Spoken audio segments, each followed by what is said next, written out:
Entonces, hablando de la pseudohiponatremia, vuelvo a repetir esta lámina, ¿no? Eh, Antes de diagnosticar hiponatremia pura, hay que descartar pseudohiponatremia. Una causa es cuando suben los lípidos séricos y las proteínas séricas. Eso, por ejemplo, un caso de mieloma múltiple o dislipidemias severas pueden producir una pseudohiponatremia. Pero además, yo les quería hacer hincapié en esto que tiene una aplicación práctica, que es el cambio que produce la glucosa. Cuando aumenta la glucosa, disminuye el sodio. No es mucho, ¿eh? No es mucho, es 1.6 milequivalentes. O sea, si yo, por ejemplo, parto de 140 milequivalentes por litro, que es el valor normal, y tengo 300 de glucosa, o sea, lo normal es 100 y tengo 300, yo espero que esto caiga 1.6 más o menos a 136 de sodio sérico, ¿no? Entonces, no es realmente una hiponatremia, sino es una variación producida por este aumento de la glucosa, ¿no? Entonces, una vez que descartamos estas causas, nosotros ya nos quedamos ante la hiponatremia propiamente dicha. Y entonces vamos a... ¿Por qué se llama hipotónica? Es una buena pregunta. Porque el sodio es el que da la tonicidad del suero también, ¿no? Da la osmolaridad y da la tonicidad del suero, ¿no? Entonces, si el sodio está bajo, es hipotónica, ¿no? Entonces, esta es una cosa interesante. La primera parte que ustedes ven hacia la izquierda son hiponatremias que están debidas a pérdidas de agua y de sodio. Uno de ellos es el diurético que acabamos de explicar ahora, ¿no? Acabamos de decir que, por un ejemplo, a través de un caso clínico, como una paciente usaba diuréticos y producía no solo pérdida de agua, sino también pérdida de sodio, ¿no? Pero también los vómitos, las diarreas, el tercer espacio, etcétera, ¿no? Luego de allí tenemos las hiponatremias isovolémicas, ¿no? Estas son hipovolémicas porque pierden agua y sodio. Y las isovolémicas, quizás el mejor ejemplo, es la secreción inapropiada de hormona antidiurética, esto, ¿no? Y una vez que entendemos esto, vamos a entender por qué se llama isovolémica, ¿no? Porque no hay pérdida de agua realmente, lo que hay es más bien la hormona antidiurética, lo que ocurre, ya lo expliqué ayer también en la clase, ¿no? Les había dicho que la hormona antidiurética lo que hace es reabsorber, obliga o manda al tubo colector a través de la acuaporina, que son unos poros por las cuales va a pasar el agua y se va a reabsorber, ¿no? Entonces aquí lo que ocurre es que hay un exceso de agua, ¿no? Un exceso de agua que va a diluir el sodio, ¿no? Y entonces hay una hiponatremia por exceso de agua, diríamos, ¿no? También otras causas son alteraciones, intoxicación de agua, el panhipopituitarismo, alteración en el centro de la sed, ¿no? Y de ahí tenemos las hiponatremias hipervolémicas, que son donde hay edemas, son las hipernatremias con retención de agua por parte del organismo, como en el caso, por ejemplo, de la insuficiencia cardíaca, de la insuficiencia renal, ¿no? Esas hiponatremias, estas son edemas, son casos de anasarca, ¿no? Acá hay anasarca. En estas hiponatremias hay edemas, hay anasarca, llámese síndrome nefrótico, insuficiencia renal, insuficiencia cardíaca. El organismo ha retenido mucho sodio, ¿no? Perdón, mucha agua. Por eso es que se llama hiponatremia hipervolémicas, ¿no? Entonces, el agua corporal total está aumentada y va a producir edemas, ¿no? Mientras que en las euvolémicas, aquí, no hay edemas, no hay edemas. Y el examen clínico es negativo, ¿no? Eso es para que no se olviden, por favor. El examen clínico es negativo, ¿no? Es totalmente normal, ¿no?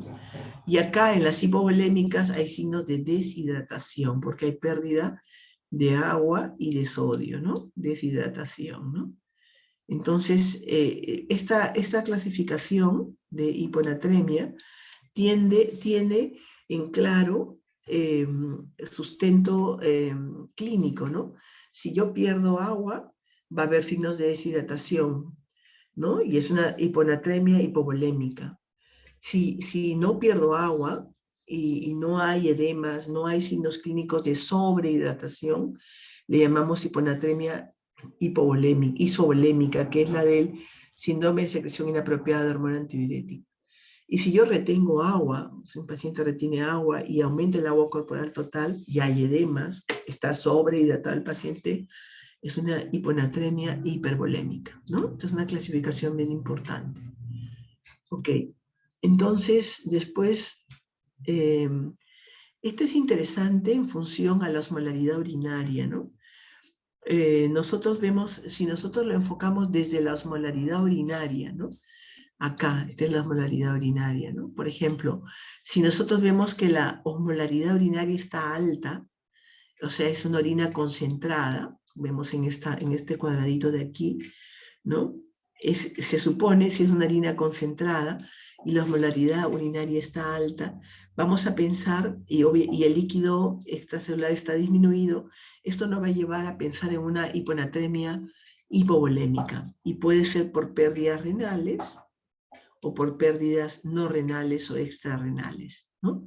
Esto corresponde a la hiponatremia de tipo hipovolémica que veíamos en la diapositiva anterior, ¿no?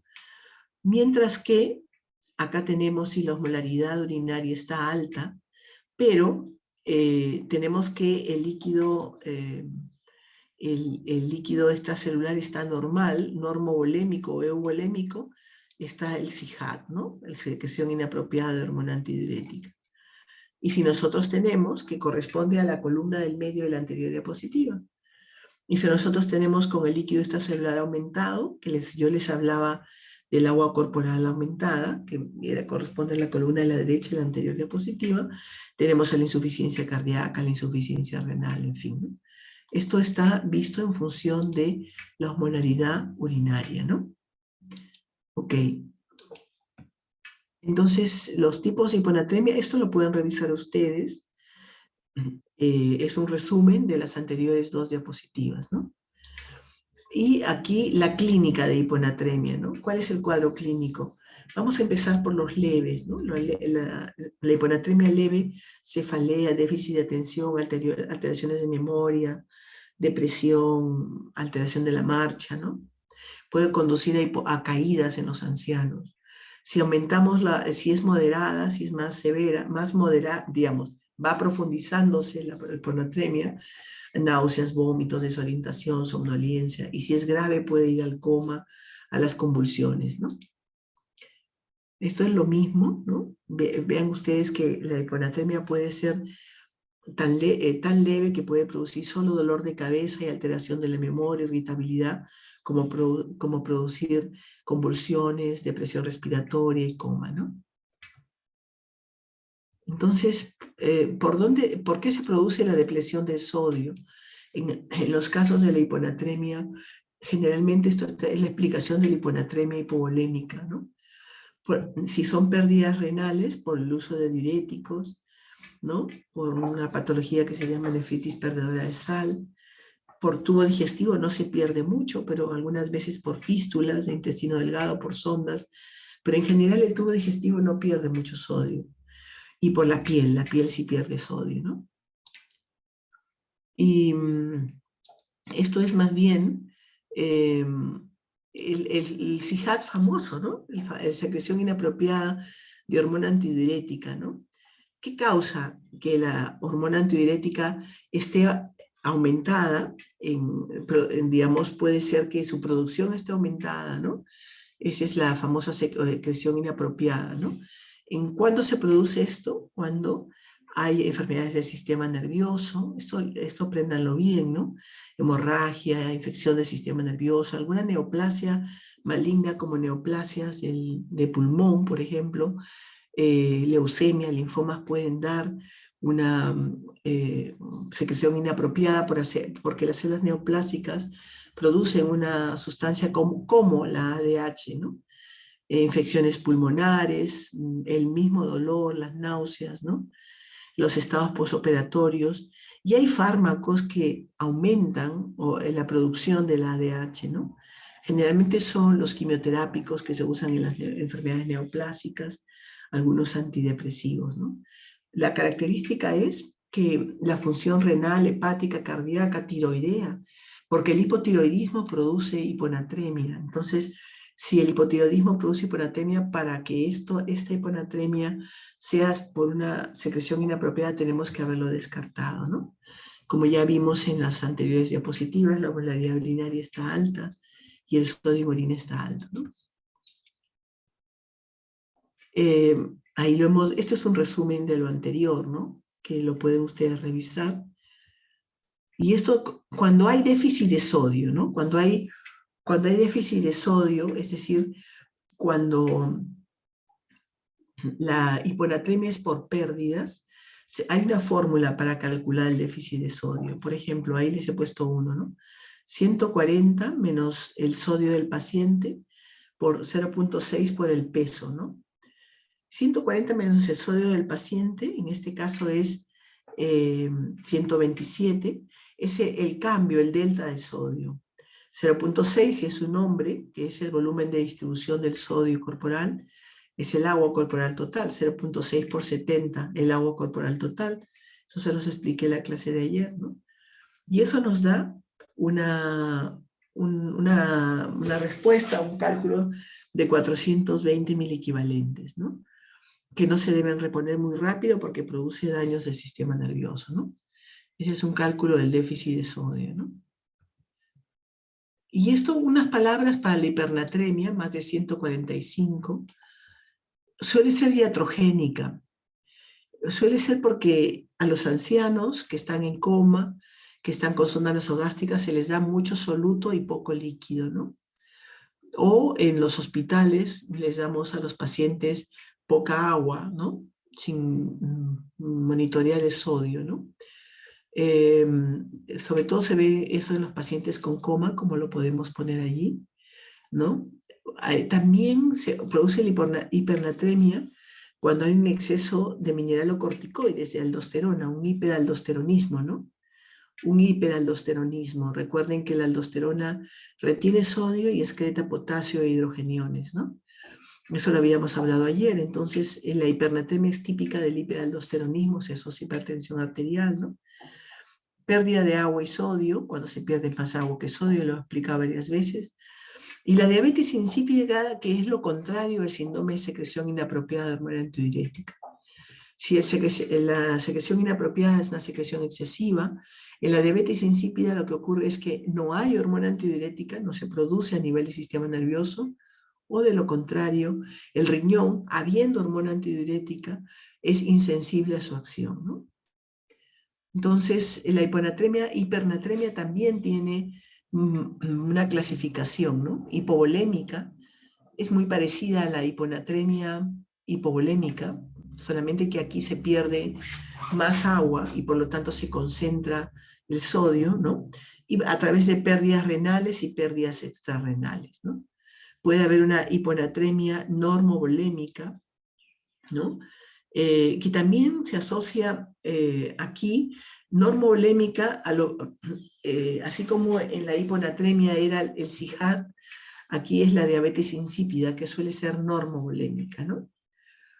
Y la hipernatremia hipervolémica es la iatrogénica que acabamos de hablar, y el hiperaldosteronismo y el Cushing, ¿no? El hiperaldosteronismo también, que lo acabamos de explicar, ¿no?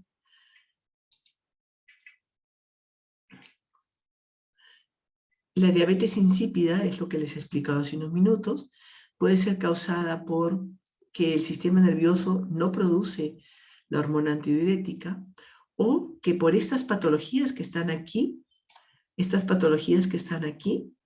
enfermedad sistémica como el sickle cell, la amiloidosis, la neuropatía obstructiva y algunos medicamentos como los aminoglicósidos, el riñón se vuelve insensible al efecto de la hormona antidiurética. Entonces produce una poliuria. Por eso se llama diabetes insípida, porque produce una poliuria, ¿no? Como la diabetes mellitus, ¿no? Sino la diabetes mellitus es una poliuria dulce y esta es una poliuria insípida. ¿Y por qué se produce? Porque no está reabsorbiéndose el agua a nivel del tubo colector, ¿no? Los síntomas de la hipernatremia son también parecidos, actúa sobre el sistema nervioso, ¿no? Debilidad, letargia, convulsiones y coma, ¿no?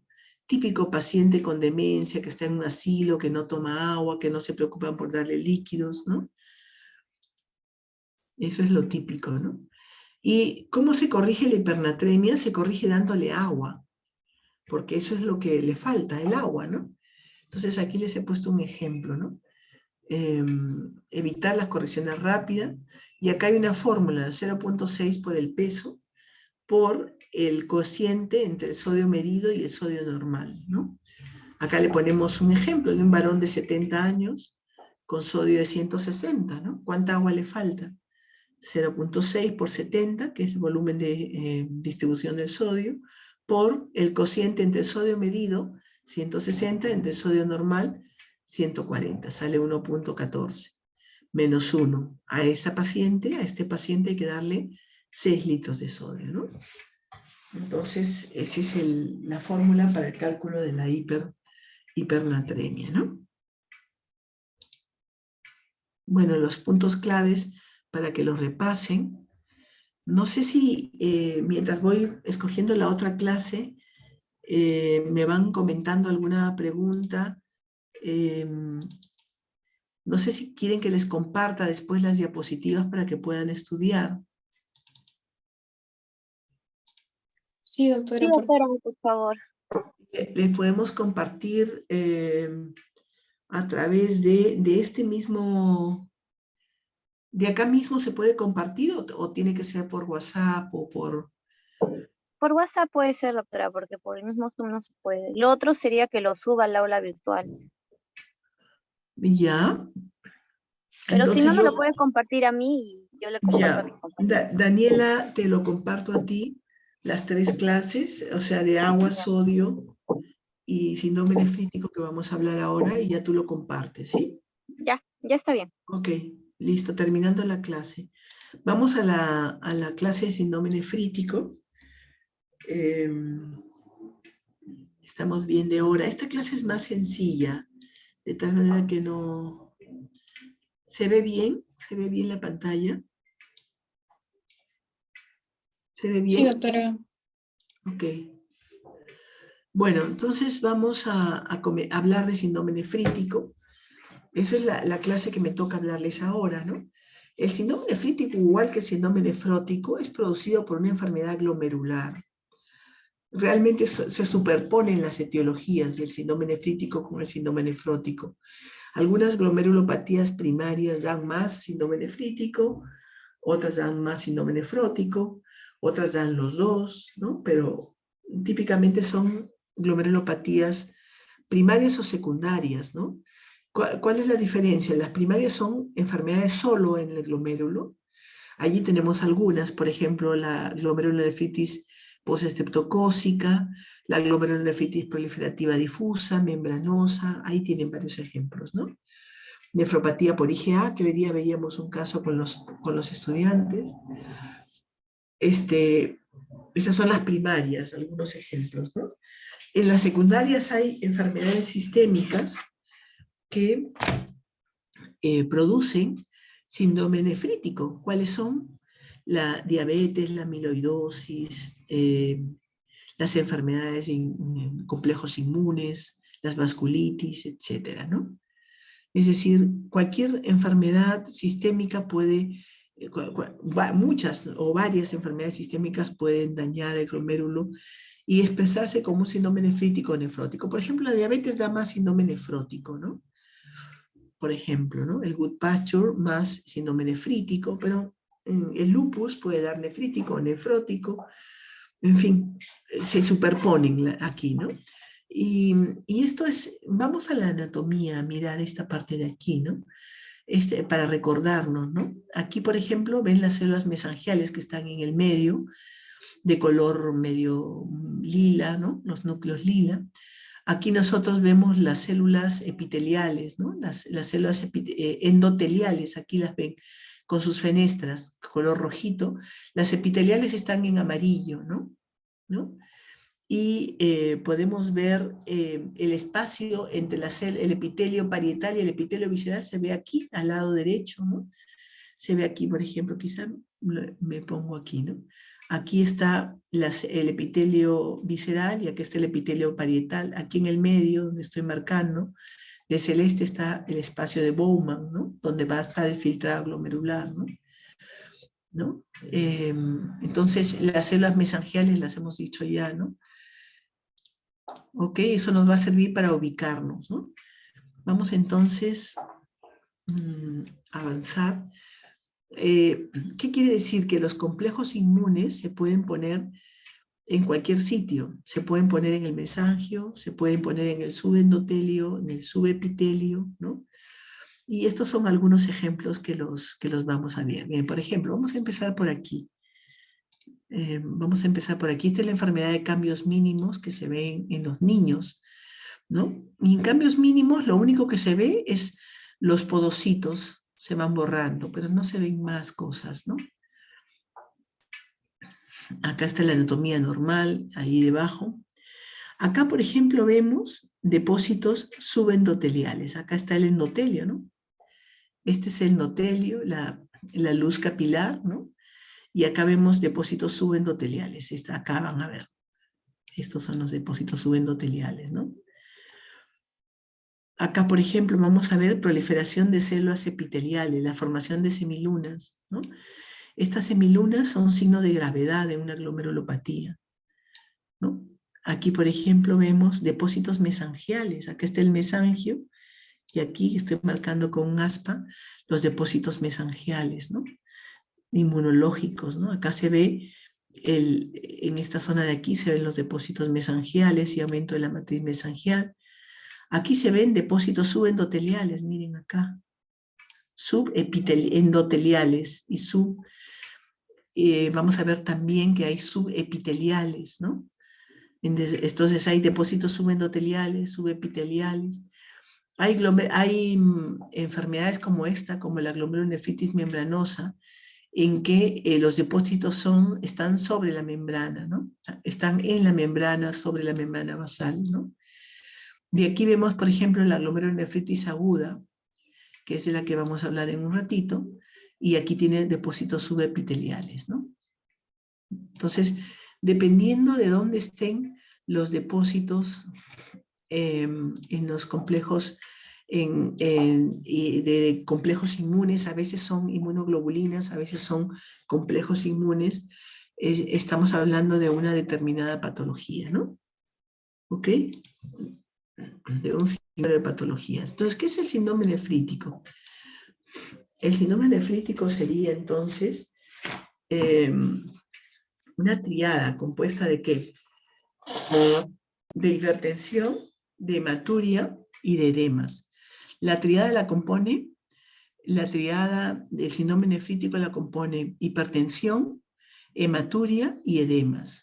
La proteinuria y la disminución, quizás aquí les remarco, ¿no?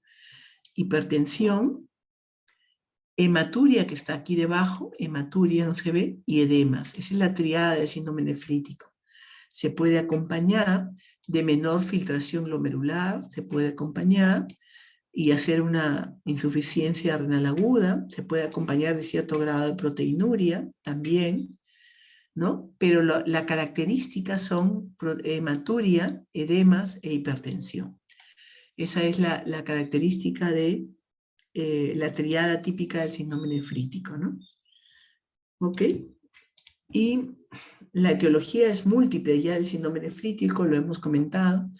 Acá algunos ejemplos. Es interesante, las posinfecciosas quizás es la más común, ¿no? El estreptococo beta hemolítico y algunos otros estreptococos, los más frecuentes, estafilococo es muy raro, Salmonella más raro todavía. Algunos virus pueden dar síndrome nefrítico, la hepatitis B, citomegalovirus, ¿no? ECO, Coxsackie, ¿no? Algunos parásitos, eso es más raro, hongos más raro. Pero aquí, por ejemplo, ven glomerulopatías primarias, ¿no? Glomerulopatías primarias que pudieran dar IgA, es una de ellas, y otras glomerulopatías primarias. Y aquí enfermedades sistémicas, el lupus, ¿no? El endocarditis bacteriana, la púrpura de Henoy-Schollen, síndrome urémico hemolítico, vasculitis, ¿no? O sea, existen enfermedades sistémicas que dan como manifestación el síndrome nefrítico, ¿no? No solo glomerulopatías primarias, perdón. Y esto ya lo hemos comentado, es lo mismo que el anterior. Y vamos a hablar de la glomerulonefritis postestreptocócica, que es la más frecuente, ¿no? Generalmente el estreptococo entra al riñón, más que el entrar el estreptococo, está en la faringoamidalitis o en las piodermitis o en las infecciones de piel, pero ese estreptococo produce complejos inmunes en el organismo. Y estos complejos inmunes lo que hacen es ir a depositarse en el glomérulo, ¿no? Entonces, esta es una enfermedad que es de gente joven, generalmente de niños, ¿no? Que han tenido historia de amigdalitis o infecciones cutáneas, que todo eso ha sido después de 1 o 2 semanas después de la infección faríngea, ¿no? Eso es lo usual, ¿no?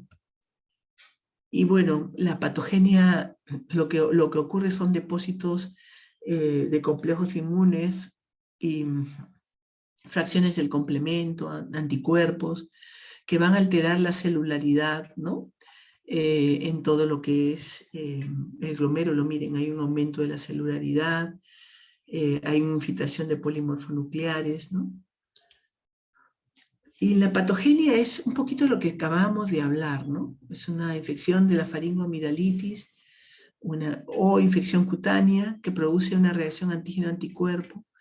Esa reacción antígeno-anticuerpo va a dar complejos inmunes circulantes que se va a depositar en los capilares glomerulares, ¿no? Eso va a activar el complemento y el complemento va a caer en el plasma, se va a capturar en el glomérulo también, ¿no?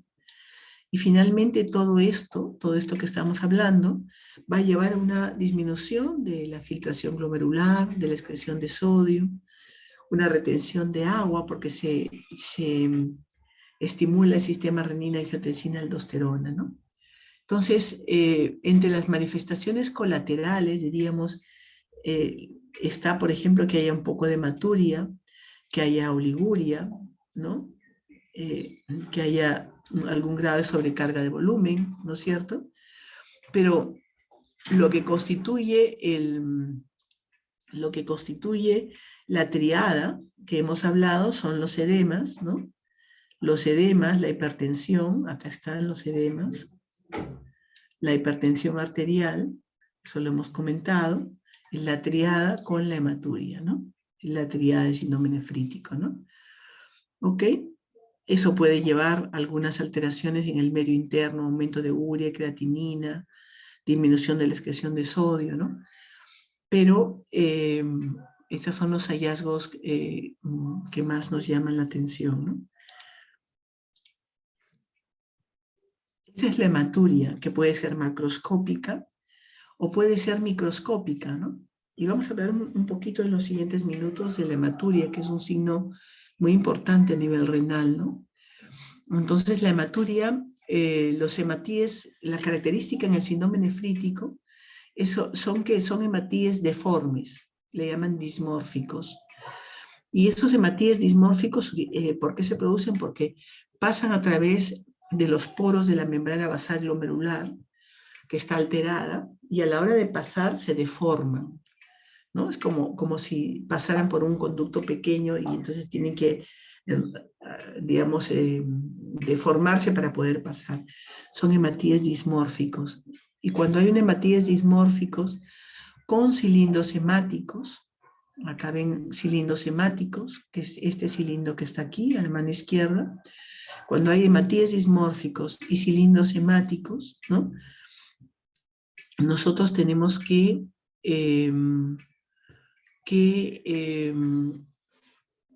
pensar que es una hematuria de origen glomerular. Los cilindros siempre son glomerulares, ¿no? Y esto sí me interesa que lo revisen con cuidado, ¿no? Que es las causas de hematuria, ¿no? La hematuria puede ser, aquí hay varias clasificaciones, pero las dos más importantes es hematuria de origen glomerular y hematuria de origen extraglomerular, ¿no? De origen glomerular, como siempre, los hematíes dismórficos, ¿no? Y los cilindros, eso es característico de los cilindros, ¿no? Ya lo hemos visto. Y obviamente las enfermedades glomerulares primarias van a ser la causa de la hematuria de origen glomerular, porque están atacando el glomérulo. Las enfermedades sistémicas como el lupus, las vasculitis, hemos hablado ya, que puedan también atacar al glomérulo, también son hematurias de origen glomerular. Puede haber, acá hay otra hematuria de origen glomerular que acabamos de hablar, la glomerulonefritis postinfecciosa, la endocarditis infecciosa, ¿no? Existen enfermedades hereditarias que pueden producir hematuria de origen glomerular, que son más raras, y causas raras de hematuria también, como la hematuria idiopática, ¿no? Pero también existe la hematuria extraglomerular. Es decir, no está el glomérulo alterado, no está el glomérulo enfermo, o son las vías, ¿no? O son los vasos renales. Vamos a verlo ahora, ¿ya? Aquí no hay en esta hematuria de origen extraglomerular, no hay cilindros, miren, ausencia de cilindros. Hay coágulos, sobre todo cuando son de vías urinarias, ¿no? Cuando uno pasa visita en el hospital y ve en la bolsa colectora de orina coágulos, dice esto es una hematuria de origen de vías urinarias, ¿no? ¿No? Y los hematíes no son dismórficos, sino son isomórficos, ¿no? Por ejemplo, una enfermedad vascular renal puede producir esta hematuria, ¿no? Una trombosis de la arteria renal, por ejemplo, ¿no? Y que es un cuadro severo de hematuria y dolor lumbar, ¿no? La hipertensión arterial severa, maligna. Una enfermedad tubulointersticial, o sea, no los glomérulos, sino toda la zona del riñón donde está el intersticio. Y una de ellas, la más importante, es las neoplasias. Muchas neoplasias primarias de riñón debutan con hematuria. Hematuria sin dolor, uno piensa, ojo con lo que les estoy diciendo, hematuria sin dolor, uno piensa o es cáncer o es tuberculosis. Entonces, muchas enfermedades renales, tumores renales, la persona debuta con hematuria, ¿no? Por ejemplo, ¿no? Necrosis papilar, una anemia de células falciformes, causas más raras, ¿no? Pero acá vámonos a lo más importante de este tipo de hematuria, el tracto urinario. Obviamente las neoplasias de uréter, en fin, los problemas de uréter, acá está el uréter, acá está la vejiga, acá está la pelvis renal, ¿no? Vamos a ver la uretra, la próstata, por aquí la patología prostática, la hiperplasia de próstata, la hiperplasia benigna, la neoplasia de próstata, la prostatitis, ¿no? Problemas de uretra también pueden dar, problemas de coagulación, eso dan sangrado por cualquier parte. Si uno tiene un trastorno de la coagulación, puede tener sangrado por las heces, por hematemesis, por la vía digestiva, melena, hematuria, ¿no? Igual si uno tiene trastornos de las plaquetas, ¿no? Plaquetopenia o trastornos disfuncionales de las plaquetas, ¿no? Ok, entonces esa es la hematuria de origen extraglomerular. Déjame borrar esto. Y vamos al siguiente. Espérate. Y aquí, esto es una tabla bien interesante. Son datos clínicos que nos ayudan a sospechar el origen de la hematuria. Si tiene disuria, poliaquiuria, o piuria, que es pus en la orina, ¿no? Una infección urinaria, una neoplasia vesical.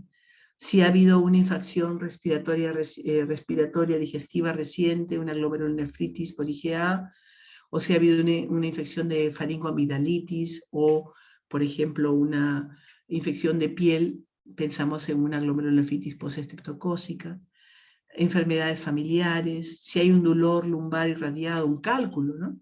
Hematuria con dolor, con cólico, ese es un cálculo renal, ¿no? Síndrome prostático, ¿no? Si tiene nicturia del síndrome prostático y disminución del chorro urinario, ¿no? El ejercicio, hay una hematuria relacionada al ejercicio, un paciente anticoagulado que empieza a sangrar, tiene una sobreanticoagulación, en fin, empleo de algunos fármacos, ¿no? En fin, de acuerdo a lo que nosotros veamos, podemos verlo, a la historia clínica podemos aproximarnos a un tipo de hematuria. Y este es un resumen, ¿no? La hematuria glomerular da proteinuria, sí, da glóbulos rojos dismórficos, ya lo dijimos, hipertensión, edema, sí, puede haber, ¿no? Puede haber función renal reducida, ¿no? Pero la hematuria de origen urológico, sobre todo de vías urinarias, coágulos, da coágulos, no da dismórficos, sino isomórficos, puede dar disuria, ¿no? Y no da cilindros, ¿no? ¿Dónde están los cilindros? Acá no nos han puesto los cilindros, pero los cilindros es típico de la hematuria de origen glomerular, ¿no? En la glomerulonefritis postestreptocócica, la hipertensión es dependiente de volumen porque hay una activación del sistema renina-angiotensina-aldosterona, generalmente es moderada, algunas veces es grave y puede llevar a convulsiones, a falla cardíaca, ¿no? Acá están los signos clínicos, edema palpebral, generalmente el edema renal, lo conversaba con los alumnos hoy día, es en cara, manos, ¿no? Como facies abotagada. Esa niña tiene una facies renal típica, ¿no? Y aquí vemos que la mayoría son asintomáticos, puede haber hematuria y descenso de complementos, eso ya lo hemos comentado, ¿no? Puede haber síntomas adicionales. Es interesante porque la mayoría se cura sin secuelas, ¿no? En varias semanas se desaparece la hipertensión arterial, los edemas, la hematuria.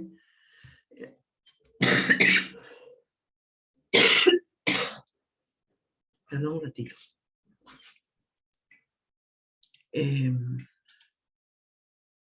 Los exámenes complementarios, se pide proteína C reactiva, se pide urea creatinina, se pide unos famosos anticuerpos antistreptolicina en esta glomerulonefritis postestreptocócica.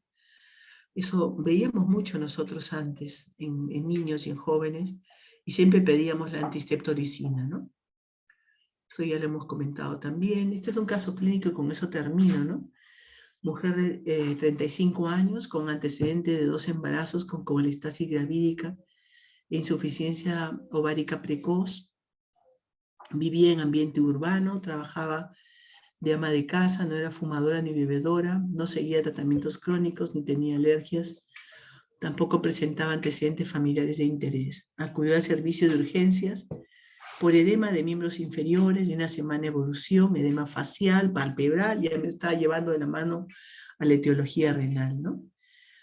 10 días de edema, tuvo una infección respiratoria alta, ¿no? Tuvo odinofagia, dolor de garganta, febrícula, tos, dolor pleurítico que se fue resolviendo, ¿no? Y el resto de la anamnesis estaba normal, ¿no? Tenía una presión alta de 156,95, saturaba bien, no tenía fiebre, la exploración normal, los ruidos cardíacos normales, había disminución leve del murmullo vesicular, el abdomen normal, y tenía edema con fovea, ¿no? Entonces le hicieron varias pruebas, encontraron cilindros hemáticos, hematíes y proteínas en orina. La creatinina estaba un poco alta, 1,42, ¿no? le hicieron todos sus estudios inmunológicos, ¿no? Y todos fueron normales. Y el diagnóstico finalmente fue por el antecedente que ella refirió de una glomerulonefritis poseptocócica, ¿no? Que es el depósito de complejos inmunes en el glomérulo. Y bueno, esto es para que repasen, que se lo paso, ese es un resumen de lo más importante, se lo paso para que lo repasen, ¿no? Muy bien, los dejo porque ustedes tienen clase ahorita y voy a compartir los PowerPoint, los PPTs con Daniela, que es delegada del Rebagliati, y por allí para que puedan estudiar la clase. Ok, no, creo que no hay tiempo para preguntas porque tienen clase ahorita con el profesor Luis Flores, ¿no? O con el doctor Soto. Muy bien, gracias chicos, ya nos estamos viendo. Gracias, doctora. Gracias.